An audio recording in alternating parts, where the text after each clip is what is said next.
welcome to Emerald Park. In this video I'm going to share a whole bunch of hints and tips to make sure that your next trip to the park is a good one. So let's get inside, shall we? Right, if you've got some bags that you do not want to carry around with you, they do have some lockers here at the entrance, and I believe there's a second set over in the kids area. So there's some huge ones, there's some little ones. Put your stuff in the locker. Right, one thing that's a little odd about this park, it doesn't have an app. They do have that QR code that you just saw to get a map on your phone and find your way around. They also don't have ride times. I say that, they do have, there's a couple of boards, if I find one I'll put a little clip in, that show you ride times, but that can be a little bit frustrating because you don't know. Like, the good thing is, the rides are starting to put ride times at the entrance, which is kind of handy.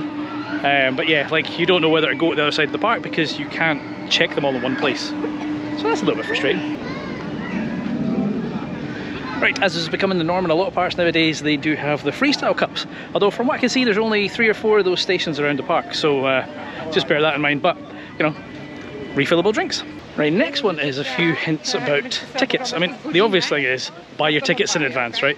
Buy them in advance, it's cheaper, you get a discount. If you've got kids under 3, they get in for free. And if you have a Blackpool season pass, you also get in once for free. So make sure you don't pay if you've got one of those. Now, one thing this park does not do is fast track. And you might be sitting there thinking, well, that's a bad thing. I want to get on and skip all the queues. Actually, if you're ever in a park that doesn't do fast track, you tend to find the normal queues move a lot faster because they're not merging 2 queues together. So actually it works out quite well. You won't miss it. And another one to note, and it's becoming very common in parks these days, but there's still a few that don't do this.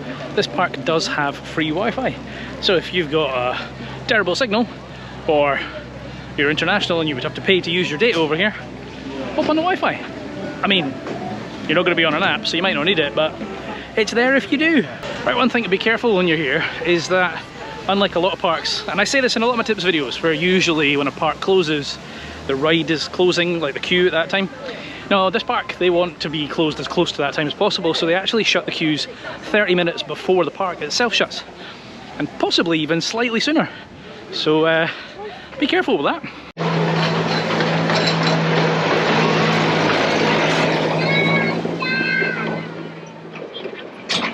Right, now normally when a park has a train, I would say go on it after lunch, nice bit relax. And you can do that because they do have a train here, except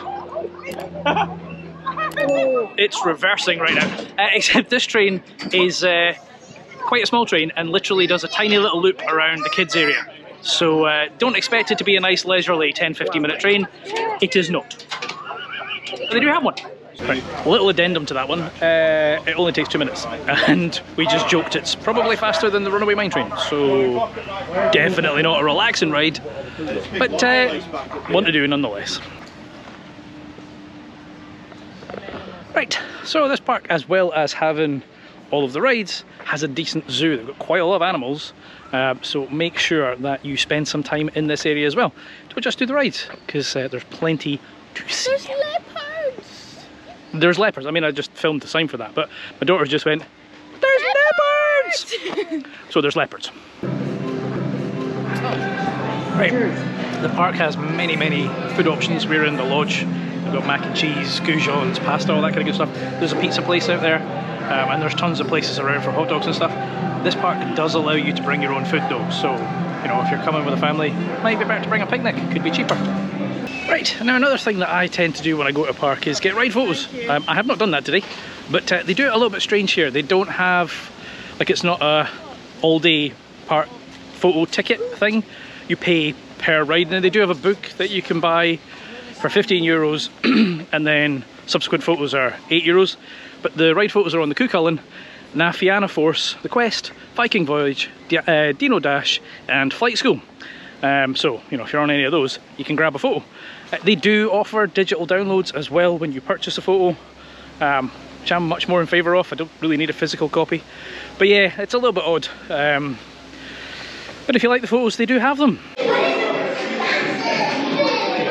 Right, now as you'd kind of expect, the park is mainly contactless. But if you do like cash, there is an ATM just as you come in, and they will accept sterling notes, not coins though, so, and they'll give you change in euros.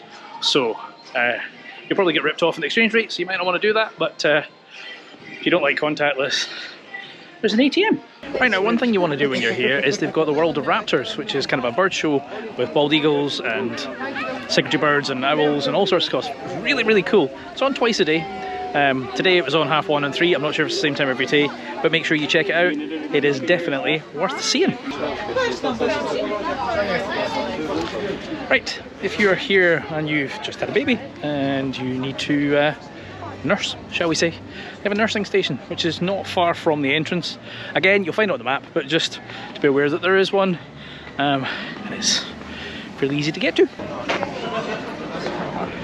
Right, so because this is a family park, this is a non-smoking park, but they do have 3 or 4 designated areas which you'll find on the map if you do want to smoke or vape. Right, there you go, there is a selection of hints and tips for your next visit to Emerald Park. If you do visit this park and you have any tips that I have not shared, please plonk them in the comments down below for everybody else. If you've enjoyed this, hit that like button, consider subscribing because I do this for every park I visit. I've been Chris, you've been watching Coaster Dad. See you in the next one. Adios.